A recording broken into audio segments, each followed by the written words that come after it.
దేవునికి స్తోత్రములు. ప్రభు పేరిట ఈ కార్యక్రమం వీక్షిస్తున్న ప్రియ దేవుని జనాంగమా, మీ అందరికీ నా హృదయపూర్వక శుభవందనాలు తెలియపరచుకుంటూ ఉన్నా. ఈరోజు 111వ ఎపిసోడ్కి వచ్చాం. సబ్జెక్ట్ సృష్టికర్త. ఇది ప్రవచన్ టీవీ గుడివాడ. మరి దీంట్లో మనం చెప్పుకుంటుంది సృష్టికర్త సబ్జెక్టులో పండిట్ ధర్మప్రకాష్ గారి జీవిత చరిత్రలో మరి కొద్దిగా గ్యాప్ ఇచ్చి దానికి పూర్తిగా మీకు అర్థమయ్యేట్టుగా జ్ఞానాన్ని అభివృద్ధి పరిచే నిమిత్తం చెప్తూ ఉండగా నాకు వచ్చినటువంటి దర్శనాలు, ఆ యొక్క పండిట్ ధర్మప్రకాష్ గారికి వచ్చింది దర్శనం బేస్ చేసుకుని, అంటే అట్లాంటివి మరి మనుషులకు ఇంకే ఇతరులకు కూడా వస్తాయా, ఆయనకు వచ్చినాయి కదా అంటే, నాకైతే మహాభాగ్యం ఏమో కానీ భవిష్యత్తు గురించి 38 దర్శనాలు ఉన్నాయి. 34 దర్శనాలు నెరవేరిపోయినాయి. అంట్లో మొట్టమొదటి దర్శనం మీకు మరి చెప్పేసా, చివరికి వచ్చాం. మొట్టమొదటి దర్శనం దేవుడు డైరెక్ట్గా ఇంటర్ఫీర్ అయిపోయాడు. ఈయన యేసు ప్రభు అంటే ఆయన గురించి ఒక అవగాహన లేదు. బైబిల్ గ్రంథంలో దేవుడు అంటే సృష్టికర్త అని ఏమాత్రం నమ్మకం లేదు ఈయనకి నమ్మకం కలిగించడానికి ఏం చేయాలని దేవుడు అనుకున్న సందర్భంగా ఈ యొక్క ఇన్సిడెంటు మా తమ్ముడు గారి ఇంట్లో జరిగినటువంటి ఇన్సిడెంట్ చూపించడం జరిగింది. అంటే ఆయన కృపచేతనే ఎవరైనా కూడా మరి అంగీకరించడం జరుగుద్దని కూడా నాకు బాగా అర్థమైంది. ఎంచేత అంటే ఆయన దయ ఉంది నా మీద. ఏ మాట వినకపోతే దేవుడు అందరిని ఎట్లాగే పట్టించుకుంటాడా? ఇప్పుడు అనేక మంది ఇతర జనాలు ఉన్నారు, వాళ్ళు యేసు ప్రభు వైపు చోట్ల, మనం చెప్పిన చోట్ల దేవుడు వచ్చేసి ప్రతి వాళ్ళకి దర్శనాలు చూపించి మరి తీసుకుంటున్నాడా? లేదే. మరి నాకే ఎందుకంటే దేవుడు కృప దయ నా మీద ఉంది. ఇతన్ని నేను ఎట్లయినా నా వైపు చూసేట్టు చేసుకోవాలి అని ఉంది. లేకపోతే పోనీ ఎవరితోనే జ్ఞానం ఇప్పిస్తాడా దేవుడు? జ్ఞానం ఇప్పిస్తే మటుకు నేను నమ్మే ఘటాన్న జ్ఞానం ఇప్పించినా నమ్మకపోవచ్చు, దాన్ని వినకపోవచ్చు.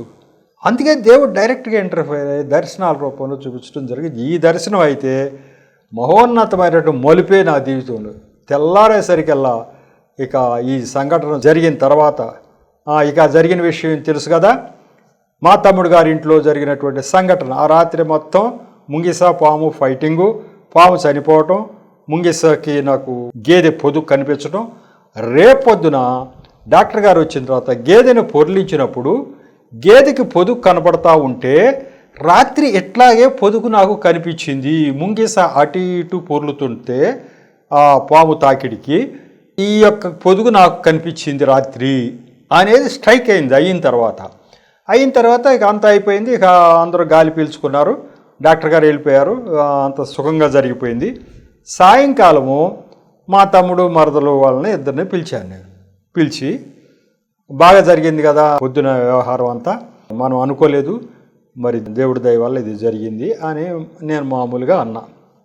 అప్పుడు మా తమ్ముడు ఏమన్నాడు చెప్పనా, గేదె గల ఆయన ఏమన్నాడో చెప్పనా, రాత్రి నువ్వు చెప్పావు డాక్టర్ గారిని పిలవకపోతే గేదె చచ్చిపోయేదే, డాక్టర్ గారిని పిలిచాము, మరి గేదె బతికింది అన్నాడు. ఇప్పుడు ఏమనుకుంటున్నాడు ఆయన? డాక్టర్ గారి వల్లే గేదె బతికింది అనుకుంటున్నాడు, కానీ దేవుడు ఏదో చేశాడని అనుకోవట్లే ఆయన. కానీ నాకు చూపించిన తర్వాత అర్థమైంది ఏంటి అంటే, ఒక మనిషి చేత, ఒక డాక్టర్ గారి చేత ఆయన చేతిలో పనిపెట్టుగా వాడించి ఈ పని చేయవాయా అని దేవుడు ఆయనకి స్ఫురణకు తెప్పించి ఆ పని చేసిన తర్వాత లోపల ఉన్నటువంటి ఆ దూడ మామూలుగా అవ్వటం అంటే ఆ గేదె మీద ఆవహించి ఉన్నటువంటి ఆ చెడ్డ శక్తి, గేదె మీద ఏం ఆవహించి ఉంది? సాతాను శక్తి ఉంది. ఏం చేసింది అది? ఎట్లయినా నష్టం కలిగించాలి. జంతువు మీద దానికేంటి కోపం అంటే యజమానికి నష్టం కల్పించాడు, మా తమ్ముడికి నష్టం కల్పించాలి. మా తమ్ముడు యేసు ప్రభు భక్తుడు, అదే వెళ్తున్నారు యేసు ప్రభు వైపు చూచారు కాబట్టి వాళ్ళకి ఏం దృష్టిలోకి రావాలి? ఇదిగో దేవుడి వైపు వస్తే కష్టాలు పోతాయని వచ్చాము, కానీ చర్చికి వెళ్ళినా కూడా మనకు కష్టం పోలేదు, మన గేదె చనిపోయింది అని వాళ్ళు మళ్ళీ వెనక్కి వచ్చేస్తారు. నిజదేవుడి వైపుకి ఎవరిని చూడనీయకుండా చేయటం సాతానుడి ఉద్దేశం. ఒకవేళ ఎవరైనా చూసినా ఇక ఎట్లా కొంచెం తిరకాసు పెట్టేసి మళ్ళీ మామూలుగా ఆ నిజదేవుడిని వదిలేసేటట్టు చేసేటువంటి వాడు సాతానుడు. కాబట్టి సాతానుడు ఏం చేశాడు? ఈ ప్రయత్నం చేశాడు. గేదె మీద ఆవహించి దాని కడుపులో ఉన్నటువంటి దూడను అది అడ్డం దిడ్డం తిప్పేశాడు. ఈ రకంగా అది ఈనలేక చచ్చిపోద్ది. గేదె చచ్చిపోయినప్పుడు వాళ్ళు అయ్యో మన దేవుడు ఏం చేయలేకపోయాడు అనుకోవాలని, కానీ దేవుడు ఊరుకుంటాడా? దేవుడికి ఏం ప్రార్థన చేశాడు పాస్టర్ గారు?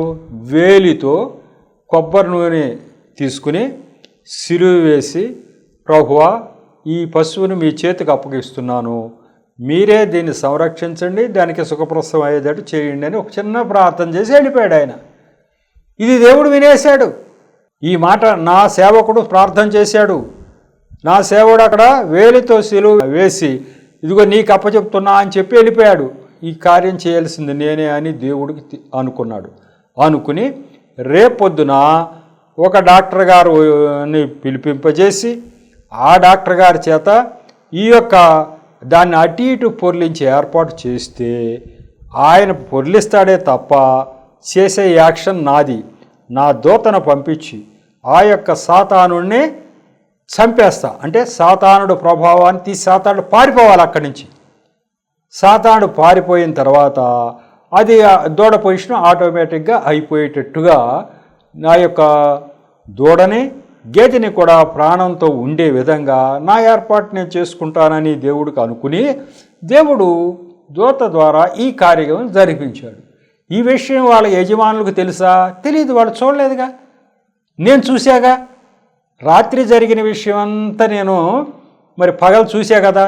అంటే గేదెని అటు ఇటు పొర్లించడం అనేది జరిగింది అని అంటే దేవుడే ఆ ఏర్పాటు చేయించాడు.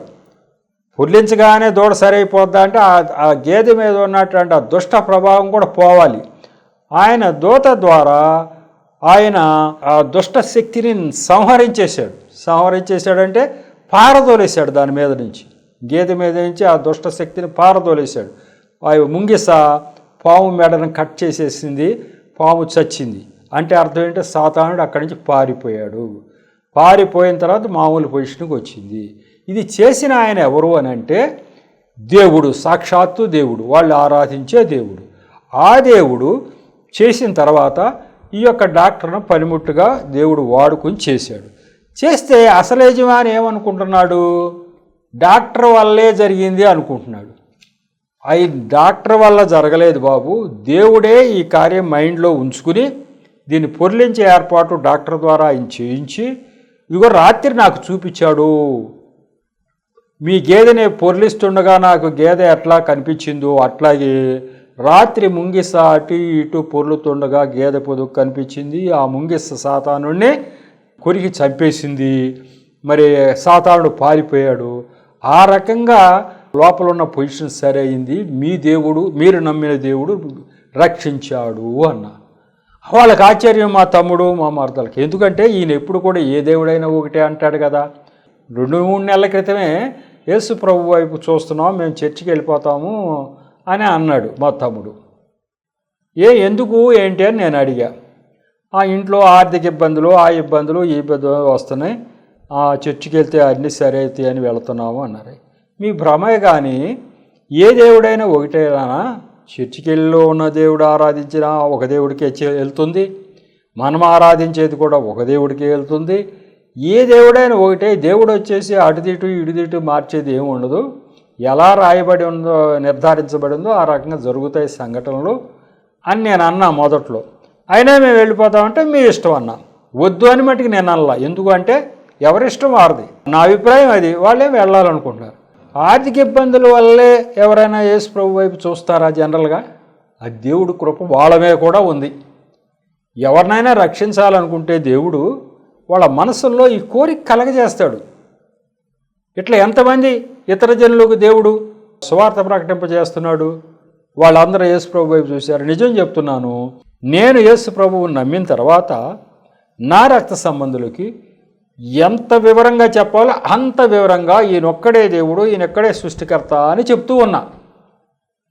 ఎంతన్నా చెప్పుగాక మేము యేసు ప్రభు వైపు చూడం అంటున్నారు వాళ్ళు.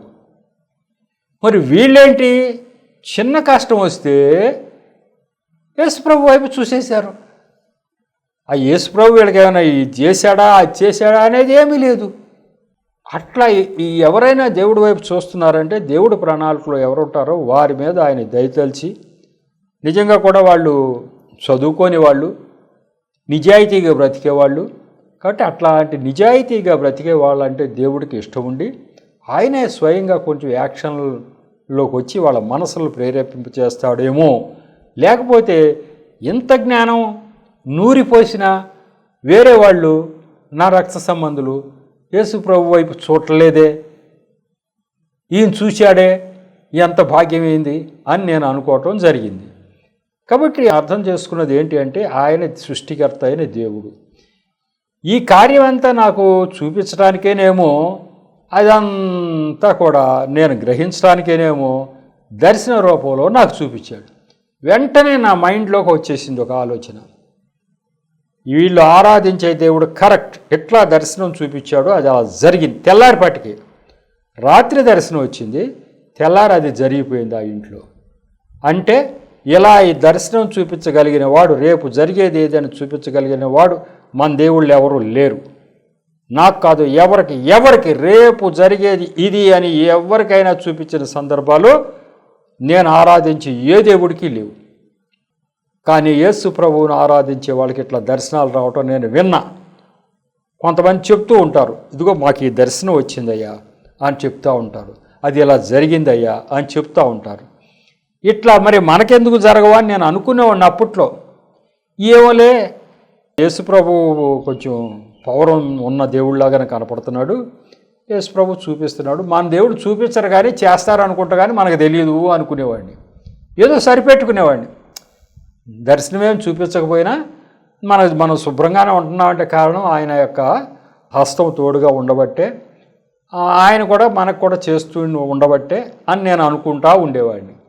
కానీ ఇప్పుడు అర్థమైంది ఏంటంటే ఆ దేవుడు ఏమి చేస్తున్నాడో, రేపు ఏం జరుగుతుందో తెలిసినటువంటి దేవుడు ఒకే ఒక దేవుడు యేసు ప్రభు అని నేను గ్రహించటం జరిగింది. ఇది వెళ్ళి చర్చిలో కూడా సాక్ష్యం చెప్పాలంటే చర్చికి నేను ఇంకా వెళ్ళటం బిగినవలా. మైండ్లో నిర్ధారణ చేసుకున్నా, వెళ్ళాలా వద్దా అని. వెళ్ళాలి అనిపిస్తుంది. ఎట్లా వెళ్ళాలి? ఇక నెక్స్ట్ ఫిబ్రవరి నుంచి ఇక దర్శనాలు మీకు రాసేసాను 100 దర్శనాల్లో. ఆ 100 దర్శనాల్లో నెక్స్ట్ డే బైబిల్ గ్రంథమే ఇచ్చేసాడు దేవుడు. బైబిల్ గ్రంథమే ఇచ్చేసాడు డైరెక్ట్గా. ఇది సరైన మార్గము అన్నాడు. ఇక మతం కాదు ఇది మార్గం అని చెప్పడానికి దేవుడే చెప్పేశాడు నాకు. ఇది సరి అయిన మార్గం అంతే అన్నాడు. అంతే. నో మతం కాదు, మతం మార్పిడి కాదు, ఏమి కాదు. ఇది ఎవరికైనా మీరు ధైర్యంగా చెప్పవచ్చు, ఇది మతం కాదు, మత మార్పిడి కాదు, ఏమీ కాదు. ఉన్నది బట్టి ఓ సరైన మార్గం ఇది అంతే. సరైన మార్గం ఇది. అది చెప్పడానికి యేసుప్రభు వారు వచ్చారు. ఇది సరైన మార్గము. మరి తర్వాత మనుషులు ఇలా నడవాలని నడయాడి చూపించి వెళ్ళాడు. మేము చేయగలమా అనుకుంటాకు వీలు లేకుండా, ఇదిగో నేను చేస్తున్నా, మీరు కూడా ఎలా ఉండండి, ఇలా మంచి ప్రవర్తన కలిగి ఉండవచ్చు మనుషులు, ఇదిగో నేను చేస్తున్నా అని చేసి చూపించి వెళ్ళాడే తప్ప మరి ఆయన వచ్చి ఆయన సొంతగా చెప్పింది ఏమీ లేదు. మొత్తం అంతా సృష్టికర్త అయిన దేవుడే ఆత్మరూపంలో చేసిన, ఇప్పుడు చేసిన ఆయన యొక్క రాజ్యమే ఉన్నది. ఇప్పుడు ఆయన రాజ్యం ఇక్కడ ఉందా లేదా? యేసుప్రభు వారి రాజ్యం అంటే సృష్టికర్త అయిన దేవుడు రాజ్యం ఇప్పుడు ఉందా లేదా అంటే ఉంది. సృష్టికర్త అయిన దేవుడు రాజ్యం ఉంది. ఇప్పుడు సాతానుడు కూడా ఉన్నాడు కానీ సృష్టికర్త అయిన దేవుడు రాజ్యమే ఏలుతున్నాడు. యేసు ప్రభువారు అన్నారు, దేవుడి రాజ్యం ఎప్పుడు వస్తుందయ్యా అంటుంటే, అరే దేవుడి రాజ్యం ఎప్పుడు రావటం ఏంటి, దేవుడి రాజ్యం వచ్చే ఉంది మీ మధ్యకి అన్నాడు. అంటే అంతకుముందు కూడా ఉంది. యేసు ప్రభువారు రాకముందు నుంచి కూడా దేవుడి రాజ్యం ఉంది. లేకపోతే యెషయా ప్రవక్తతో దేవుడు మాట్లాడుతుంటే దేవుడి రాజ్యం లేదా? ఎస్కేల్ గారితో మాట్లాడితే, ఇర్మియా గారితో మాట్లాడుతుంటే ఇవన్నీ దేవుడి రాజ్యం లేకుండానే మాట్లాడుతున్నారు. దేవుడేగా ఇవన్నీ చేస్తున్నది పరిపాలన. ఇవన్నీ పరిపాలన చేస్తున్నది దేవుడేగా. దేవుడి రాజ్యం ఉంది. ఇప్పుడు వేరే మార్గాల్లో ఉన్న వాళ్ళకి, ఇప్పుడు నేను వేరే మార్గంలో ఉన్న 60 సంవత్సరాల వరకు వాళ్ళు పరిపాలన చేసిన కాలంలో అది జరిగింది అంటారు. మరి ఆయన ఆ తర్వాత కానీ ముందు కానీ ఆయన ఎవరి నోటి ద్వారానా మాట్లాడారా? ముందుగా మాట్లాడా? ఆ దేవుడు ముందుగా అదిగో నేను పలానప్పుడు వచ్చి చేస్తా అని చెప్పాడా? చెప్పలా. అలాగే ఆ తర్వాత ఏమైనా పరిపాలన చేస్తున్నాడు ఆయన? ఇదిగో పలానా ప్రవక్త ద్వారా నువ్వు ఇది చేయి అది చేయని చేస్తున్నాడా, పలానా దర్శనం చూపించి ఆయన చేస్తున్నాడా? దాఖలాలు లేవు. ముందున్నట్టు లేదు, వెనకున్నట్టు లేదు. కానీ ఈ దేవుడికి ముందు ఉన్నాడు, వెనక ఉన్నాడు. ఈయన ఆత్మరూపంలో ఆయన రాజ్యము మొదటి నుంచి ఉంది. ఇక్కడ ఈ లోకం మీద ఆయన రాజ్యము ఉంది అంటాకు రుజువు. ఆ యొక్క ఏంటి ఉదాహరణ అంటే లూకా సువార్తలో యేసు ప్రభు వారే స్వయంగా చెప్పినటువంటి మాట. ఆ మాట మీకు చెప్తే దాన్ని బట్టి మీకు అర్థమవుతుంది ఏంటి ఆ మాట ఏంటి. లూకా సువార్త 11వ అధ్యాయంలో 20వ వచనం, అయితే నేను దేవుని వ్రేలితో దయ్యములను వెళ్ళగొట్టుచున్న ఎడల నిశ్చయముగా దేవుని రాజ్యం మీ వద్దకు వచ్చి ఉన్నది అన్నాడు. అక్కడ జరిగిన సంఘటన ఏంటి అంటే యేసు ప్రభు వారు దయ్యాలను వెళ్ళగొడుతున్నాడు. దయ్యం అంటే పోతున్నాయి దయ్యాలు. మరి దయ్యం పోతుంది అని చెప్పేసి సామాన్య ప్రజలందరూ గ్రహిస్తున్నారు. కానీ అక్కడ ఉన్నటువంటి పరిచయలు ఈర్ష్య ద్వేషము కలవారయ్యి, ఏంటి ఈయన చెప్తే దెయ్యం పోతుంది, ఈయన ఏమైనా దెయ్యాల సంబంధించిన మనిషా ఏంటండి, బయల్జెబూల వలన దెయ్యాలను పోగొడుతున్నాడు అన్నారు. బయల్జెబూ అంటే దెయ్యాలకు అధిపతి అంట.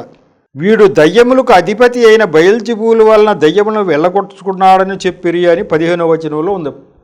లూకా సువార్త 11వ అధ్యాయంలో 15వ వచనంలో ఆయన దయ్యాలను వెళ్ళగొడుతుంటే అయ్యో ఎంత గొప్ప దేవుడు, దయ్యాలు పో అంటే పోతున్నాయి అని అనుకోవాలా? అనుకోకుండా మూర్ఖ చిత్తం కలిగినటువంటి అక్కడ ఉన్నటువంటి ఆ యొక్క పరిసయ్యులు ఏమంటున్నారట, ఇది ఆ మాట.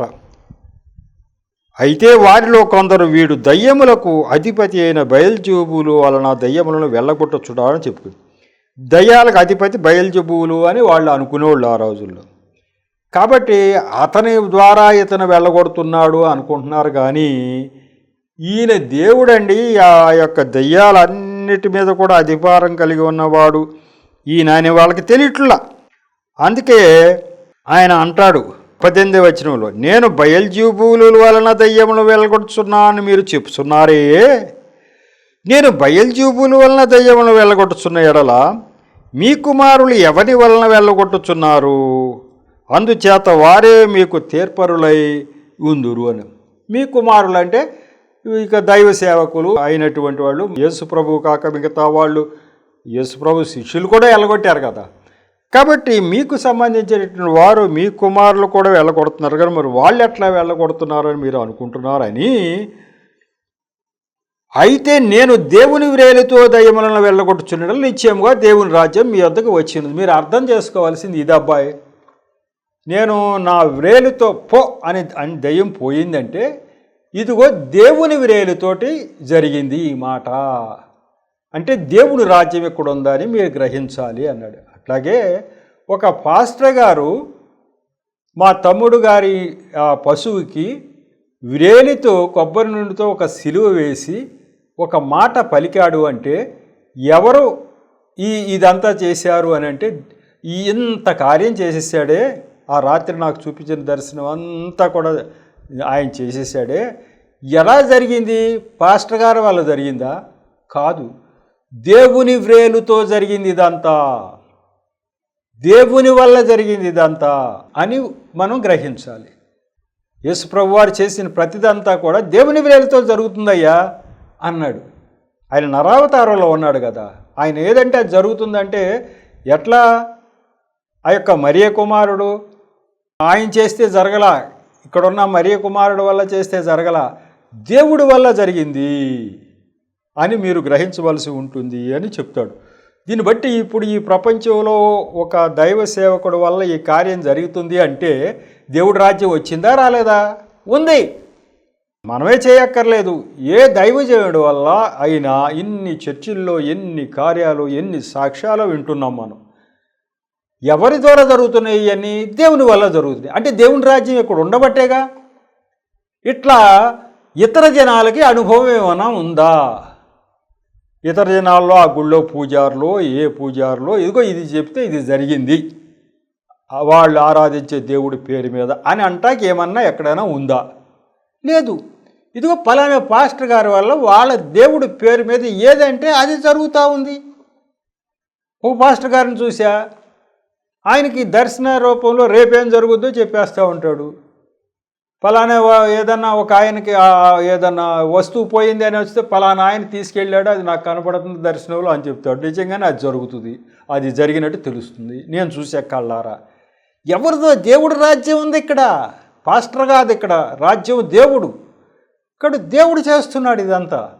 అట్లాంటి ఆధారం ఇంకో చోట ఉందో. మీరు వ్యాజ్యమాడండి అయ్యా అని చెప్తున్నాడు 41వ అధ్యాయం విషయాలు అడగండి ఎక్కడైనా, ఎవరికైనా. మీకేమైనా ఉందా ఇటువంటి అనుభవం? మా దేవుడు ఎలా చేస్తున్నాడు, మా దేవుడు వేలితో మరి ఇలా అన్నీ చేస్తున్నాడు, మా దేవుడు ఏదంటే అది చేయగలుగుతున్నాడు, మీకు ఎక్కడైనా ఉందా అటు చెప్పండి. మేము ఒకదానితో ఒకటి సాటి చేసుకుని పోల్చుకుని ఎవరు దేవుడో గ్రహించడానికి వీలుగా మేలైనా కీడైనా చేయమని చెప్పండి చూద్దాం మీ వాళ్ళని అని మీరు ఇతరులని ప్రశ్నించండి, వ్యాజ్యమాడండి, వాళ్ళు ఏమన్నా చెప్పగలరేమో చూడండి అన్నాడు. నిజంగా ఆనాటికి ఈనాటికి ఎప్పటికీ కూడా ఇతర జనులకి అటువంటి అనుభవం లేదు, అటువంటి ఆధారాలు లేవు. ఆ విషయాలు వాళ్ళకి కళ్ళకు కట్టినట్టు ఎవరు చెప్పాలి? వాళ్ళు ఆలోచించడం కూడా ఆలోచించట్లా ఇప్పటి వరకు. కానీ మనము చెప్పవలసిన అవసరం ఉంది. ఆ జ్ఞానం కలిగినటువంటి మనము చెప్పాలనే దేవుడి ఉద్దేశము.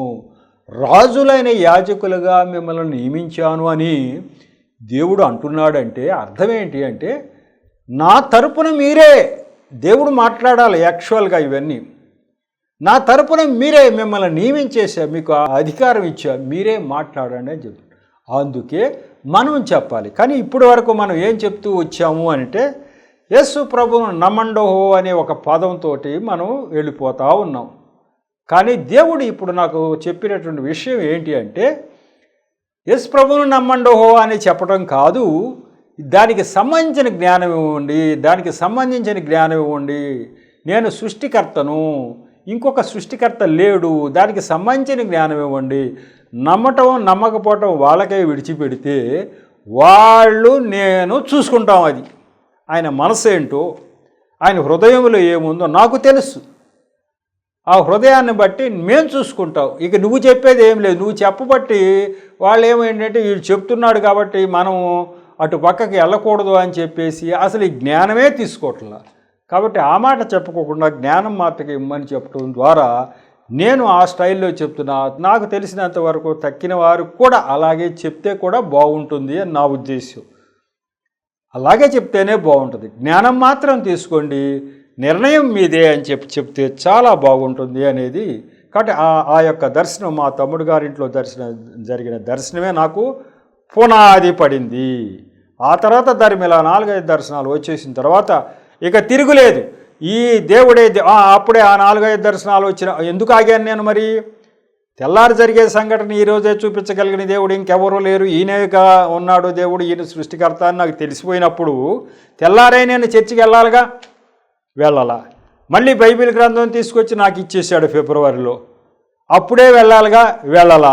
ఎందుకు వెళ్ళలేదు అని అంటే, నా మనసు ఆయన వైపుకి వెళ్ళింది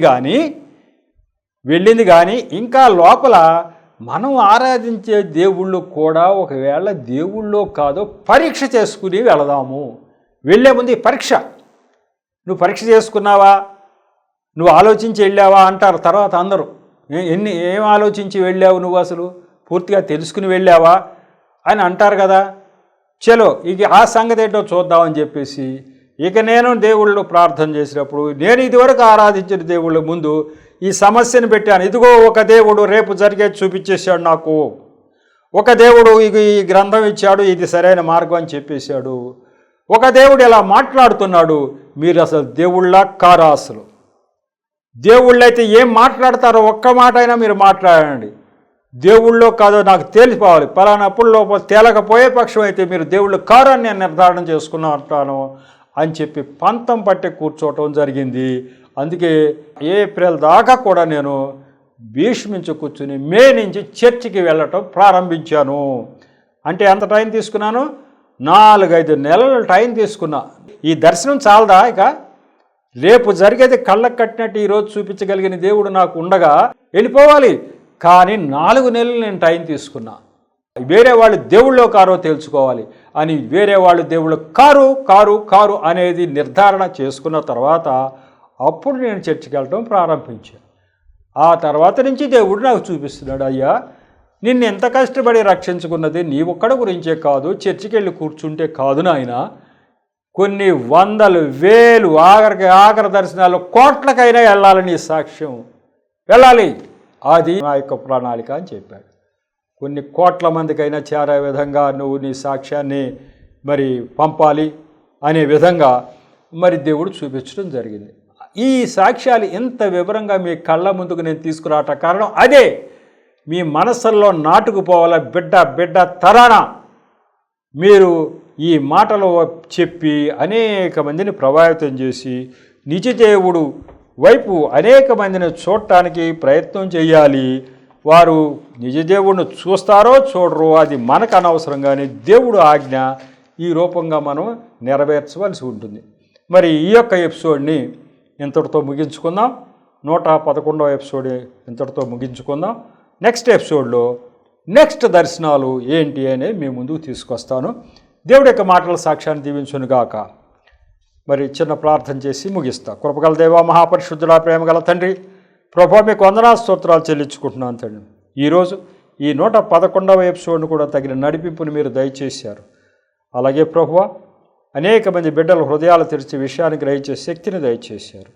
అలాగే ప్రభువా మరి ఇక ముందు కూడా ప్రభువా జరిగే ఎపిసోడ్లన్నిటి కూడా దీవించమని, ఈ పరిచర్యని దీవించమని, అలాగే చూస్తున్న ప్రతి బిడ్డను కూడా దీవించమని మా ప్రభుని రక్షకుడు యేసు నామములో పరమతండ్రిని ప్రార్థించి వేడుకుంటున్నా తండ్రి. ఆమేన్. మీ అందరికీ కూడా మరొకసారి నా శుభవందనాలు తెలియపరచుకుంటాం. వందనాలు.